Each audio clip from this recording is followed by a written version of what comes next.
I have your predictions from last year, where you went.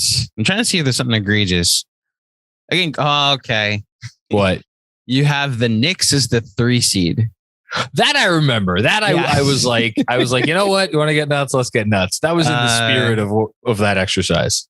I don't disagree because I think none of us were high on this team, but I took them high in the wins draft. You have the Cavs as the 14 seed, and no one had them as high. I just was like, of the remaining teams, I'll take the Cavs, and it's why I ended up coming so close to Jeremy in the wins draft. Okay. But yeah, the full predictions are here as far as your Western Conference is concerned. I think my West was a little better. Please tell me that. You didn't have Golden State 7th. Maybe not. Phoenix 5th. I'm trying to remember the standing. You're only saying the bad. We should just specify. I'm trying to find a good one. Oh my God. Who were my top 4? The Lakers. Denver was your 2 seed, which I guess you're factoring in that Jokic would have come back. Shocker. You had Luka getting the 3 seed with that roster, and then Utah 4, which Utah was the 4 seed last year. So the 5 seed. They were the 5. They went to Dallas. Never mind. No, Dallas. Utah was the 5. Utah was the 4. Dallas was the 5. No, because the first 2 games of that series were in. No, Dallas. they were in Utah. No, game 6 was in Utah. That's when Bogey missed a shot. We were watching it together on playback. Remember the Jalen Brunson game 2 when Luka was out? That was the 41 points he had that ended up getting him. My memory shot. Here's how I can fully. What has Zach Lowe reported that Jazz and Mavericks brass were upset? Oh, they were in. Yes, they were in Dallas. That's right. That's right. That's right. Yes. Okay. There you go. Shout out, friend of the pod, Zach Lowe. Okay, so I had Dallas 3 and Utah 4, and they were actually 4 and 5. So I feel okay about that. Yeah. You do not want to know where you had Minnesota. Oh, Minnesota being where they are is as egregious. That's the thing about these predictions is that like we're making that. Well, no, they're just like I see the plan. I see the process. Like, oh yeah, I don't disagree with that going into the last year. Unfortunately, there's no credit for. It's like horseshoes. You don't, you know, or it isn't like horseshoes, right? Well, almost is good in like horseshoes. Yes. Because if you're close to the tie, yes, horseshoes. You had Bucks Lakers in your finals and Bucks winning, which again, I see that. I don't see anything wrong with that. I see the process. Yeah. I mean, I was way off on the list. I didn't love anybody in the West. Did not love Golden State. Obviously, I had them as the 7th seed.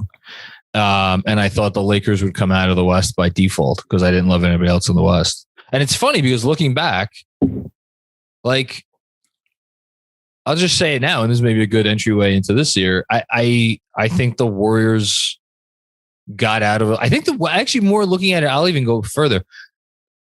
I think the West has been soft not soft, but like the West has been not as nearly as challenging as it has been in other years, and I think it will be this year in each of the last 2 seasons.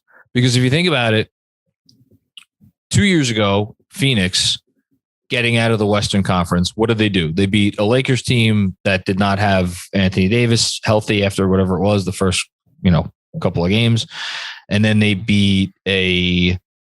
They beat Denver without Jamal Murray, and then they beat the Clippers without Kawhi. Mm-hmm. And then last year, the Warriors beat Denver without Murray again, or Michael Porter Jr., I guess, for that matter. And then in the second round, they beat Memphis after Ja got hurt. And then in the Western Conference Finals, they beat a Luka-led Dallas team that was good, but everybody kind of agreed like, hey, great job by Dallas getting this far. Nobody thought they really deserved, not that they didn't deserve to be there, but you know what I mean? Nobody thought they were like a great team. So I think you have to look at it like, if it wasn't for injuries to Murray and Kawhi, because I think you could argue that Denver and the Clippers should have been at the very height of the West in each of the last 2 years, and neither of them were factors in the playoffs. So as a result, we got this Golden State team making it to the finals, and we got the Phoenix team making it to the finals.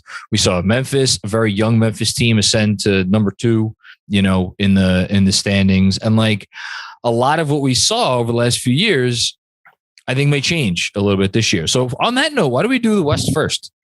West first it is. Sounds good. Let's do the West first. Okay. We're going to start at the top or start at the bottom? Start at the top. Start at the top. Yeah. Okay.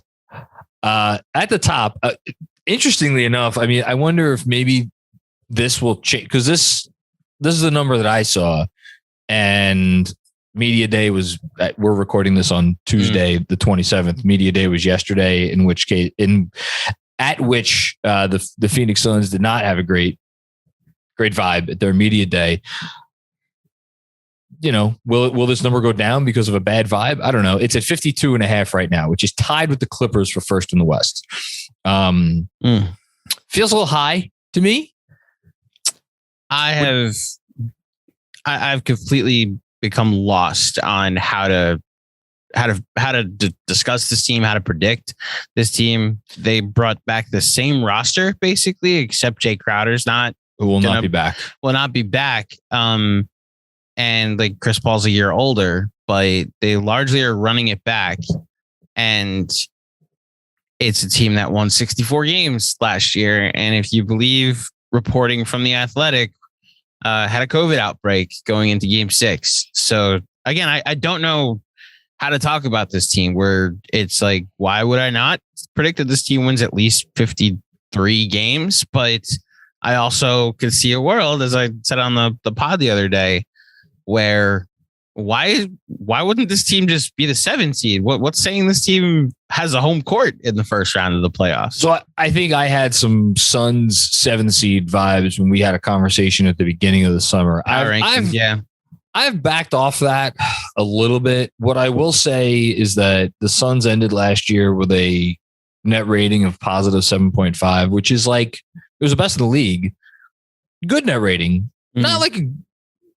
Not a net rating that you would normally see of a team that finishes 8 games better than the next closest team. Usually an 8-game gap between the first team and the next best team. There's a bigger gap in net rating than 0.1. The Celtics had 7.4, so the Celtics were right there.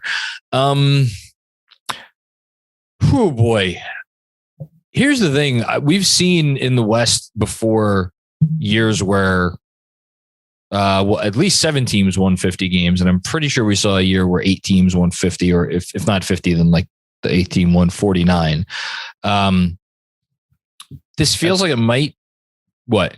I believe it's 2011 that happened. I'll look it up though. I remember the year the Suns missed the Hornacek coach of the year, or finished second coach of the year.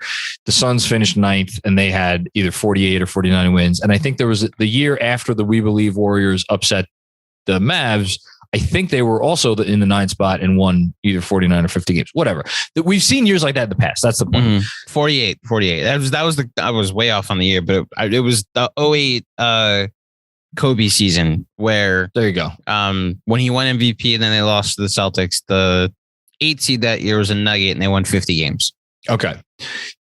This feels like it could be another one of those sorts of years to me, because as we'll get through with the rest of these top teams, like I don't know about 8 winning 50 or 7 winning 50, but like a bunch of teams winning at least like 47, 48 games, which is why I'm a little dubious to take the under, even though I think the Suns will be closer to a 4 or 5 seed than a 1 or a 2 seed. I still think it's not crazy to see them win more than this. That said, I'm going under, and I don't feel great about it, but I'll go under. I would not touch this with actual money. I will, like 53 is the high number for me. Like, I think the most I could see them winning this year is 53. This reminds me a lot of this Utah team that we've seen over the last couple of years that kept getting better and winning more games, and then the 1 seed, and then they're going to take a step back this year and be at best a 5 or a 4 seed. And then we'll see if they decide to blow it up next summer. I doubt it'll be next summer after committing to Ayton, but yeah, but he's also easy to move next summer. He is. I wonder who's going to want. I mean, I'm not. We had the whole Ayton conversation. We were talking about free agency, but I'm curious who's going to want a center next summer. However, with the cap going up, you never know. Having said all of that, I'll take the under. But I don't. I think they actually. This is where Vegas is smart. They nailed the number. I'll take the under. I think it's a good number.